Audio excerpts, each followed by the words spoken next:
Assalamualaikum warahmatullahi wabarakatuh. Salam sehat dan bahagia. Bapak Ibu guru hebat dimanapun Anda berada, perkenankan saya untuk menyampaikan tugas tentang koneksi antar materi, kesimpulan dan refleksi modul 1.1 Pendidikan Guru Penggerak Angkatan 9 tentang filosofi pendidikan Ki Hajar Dewantara. Namun sebelumnya, perkenalkan saya Rohmat Fitri Wibowo, CGP Angkatan 9 dari SD Negeri Tirto 03 Kota Pekalongan. Saya tergabung dalam kelas 09335 BBGP Jawa Tengah dengan Ibu Fasilitator Ibu Indri Saputri SPD dan pengajar praktek Bapak Ahmad Mulyono SPD. Nah, saya akan merefleksikan diri melalui 3 pertanyaan berikut. Pertama, apa yang saya percaya tentang murid dan pembelajaran di kelas sebelum saya mempelajari modul 1.1? Yang kedua, apa yang berubah dari pemikiran atau perilaku saya setelah mempelajari modul ini? Yang ketiga, apa yang dapat segera saya terapkan lebih baik agar kelas saya mencerminkan pemikiran Ki Hajar Dewantara? Menurut Ki Hajar Dewantara, pendidikan dan pengajaran tidaklah sama.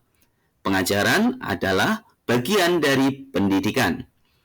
Pengajaran adalah proses pendidikan dalam memberi ilmu untuk kecakapan hidup anak secara lahir dan batin. Sedangkan pendidikan pada hakikatnya adalah menuntun atau memberi tuntunan terhadap segala kekuatan kodrat yang dimiliki anak agar ia mencapai keselamatan dan kebahagiaan yang setinggi-tingginya, baik sebagai manusia maupun sebagai anggota masyarakat.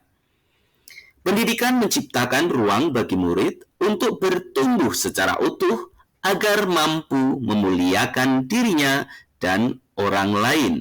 Pemikiran Ki Hajar tentang pendidikan adalah menuntun segala kekuatan kodrat yang ada pada anak agar mereka mencapai keselamatan dan kebahagiaan yang setinggi-tingginya sebagai manusia maupun sebagai anggota masyarakat. Refleksi saya yang pertama, sebelum mempelajari modul 1.1 tentang pemikiran Ki Hajar Dewantara, pembelajaran yang saya lakukan hanya sebatas transfer materi pelajaran saja. Saya menganggap ketuntasan dalam penyampaian materi lebih penting daripada memahami karakteristik murid. Berikutnya, saya pun beranggapan bahwa murid hanya sebagai objek pembelajaran, sehingga pembelajaran terpusat pada saya sebagai guru atau menggunakan metode teacher center. Karena saya mengajar PJOK, maka selama ini saya melihat nilai hanya dari aspek psikomotor. Misalnya, saat anak bisa mengerjakan praktek, gerakannya baik dan sesuai, serta mereka berprestasi dalam cabang olahraga tertentu, maka anak tersebut saya katakan nilainya baik.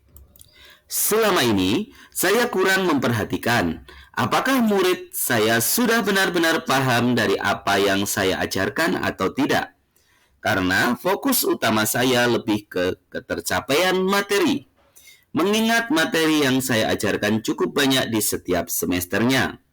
Saya pun hanya meminta siswa untuk mempraktikkan materi yang saya ajarkan, kadang tanpa memikirkan bagaimana cara agar materi tersebut dapat dipahami dengan sepenuhnya. Sehingga saya pun sering merasa gagal dan mengeluh jika banyak murid yang tidak mampu menguasainya. Itu semua terjadi karena pemikiran saya sebelumnya, sebagai guru, saya berperan dominan dan memiliki kuasa penuh dalam pembelajaran.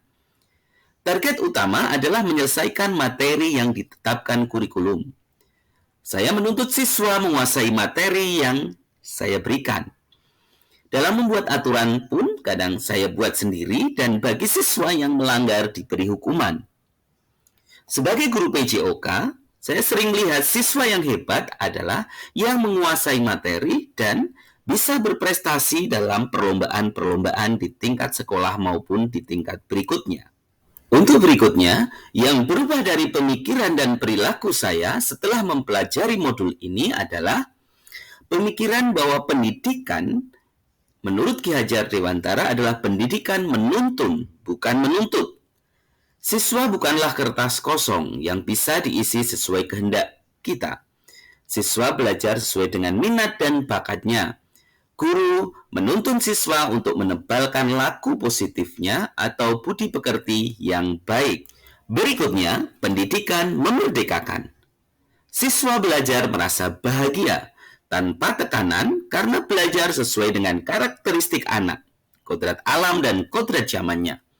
Sebagai guru, kita menyajikan pembelajaran yang berdiferensiasi, menyenangkan, dan metode yang inovatif, sehingga siswa membangun pemahaman akan pengetahuannya sendiri. Dalam pembelajaran PJOK, tidak lagi berorientasi pada hasil capaian, kinerja, ataupun unjuk kerja, karena setiap anak memiliki kemampuan yang berbeda.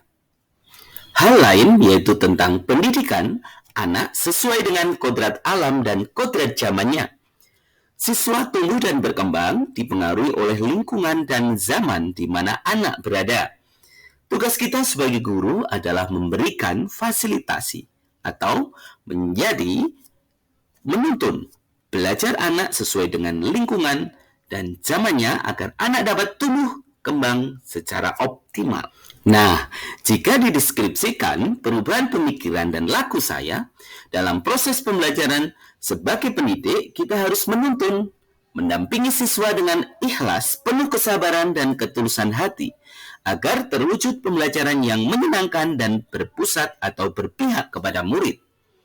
Selain itu, saya harus mempelajari karakteristik murid karena setiap anak dilahirkan dengan kelebihan dan kekurangannya masing-masing. Saya harus menghargai setiap karakteristik murid dan memberi kesempatan untuk mereka tumbuh sesuai dengan kodrat alam dan kodrat zamannya. Yang dapat segera saya terapkan agar kelas saya lebih baik dan mencerminkan pemikiran Ki Hajar Dewantara adalah merancang pembelajaran PJOK yang berdiferensiasi, baik sumber, proses maupun hasil. Tidak lagi pembelajaran yang berorientasi pada capaian hasil, namun proses belajar yang mengembangkan seluruh aspek baik afektif, kognitif, dan psikomotor. Melakukan pembelajaran PJOK yang tidak lagi menuntut, tapi menuntun. Siswa mengembangkan bakat dan minatnya sesuai dengan kodratnya masing-masing. Tidak lagi siswa dituntut untuk mencapai prestasi tertentu. Namun, bagaimana proses pembelajaran itu mengembangkan apa yang dimiliki siswa. Berikutnya, berusaha menjadi teladan yang baik dalam perkataan maupun perbuatan bagi peserta didik. Terus berusaha mengenali karakter dan latar belakang siswa karena setiap anak bukanlah kertas kosong, melainkan anak sudah memperoleh pendidikan dari keluarganya masing-masing. Nah, langkah-langkah yang akan diterapkan yaitu seperti menebalkan laku dan budi pekerti siswa dengan melakukan pembiasaan yang sesuai dengan nilai luhur sosial budaya di lingkungan siswa.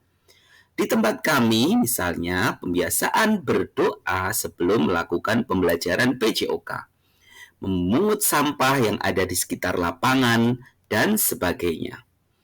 Membuat kesepakatan kelas yang dibuat bersama dengan siswa agar siswa tidak merasa terpaksa, namun tumbuh rasa tanggung jawab mentaati kesepakatan itu. Sebagai contoh, kami bersepakat bahwa saat jam pelajaran PJOK, semuanya harus mengenakan pakaian olahraga dan membawa minum air putih dari rumah. Selanjutnya, menyajikan pembelajaran PJOK yang berpihak kepada siswa. Pembelajaran yang memerdekakan dan menyenangkan. Pembelajaran yang berdiferensiasi dan memperhatikan kodrat siswa serta menuntun siswa untuk menebalkan laku positifnya.